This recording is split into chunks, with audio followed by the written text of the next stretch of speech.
Ngayon ka pa ba nagpasya kung kailang hindi tayo handa? Paano yan? Yung mga gamit mo, hindi mo madadala. Ay, kami na lang po ang bahala ron, Manay Juana. Pag-uwi po namin, ipamimili ko si Nitoy. Alam po, Tiwana. Kukulitin ko na lang po si Lolo Digo na dumalaw sa inyo minsan.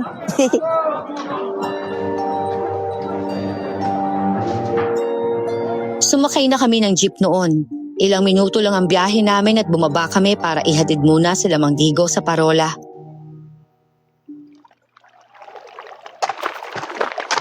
Ay, magpalipas na muna kayo ng gabi rito, ha?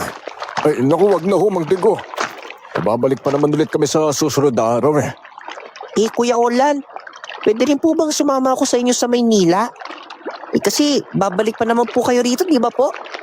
Bah, kasama ka sa amin. Kung papayagan niyo lang po ako. At saka ni Lolo Digo po, syempre. Ba, ikaw na bata ka. Pinadamay mo pa ako sa pagiging gala mo, ha? Kaya ka siguro nagkakandaligaw kasi gala ka nito, eh. Kuya, tumawa ka.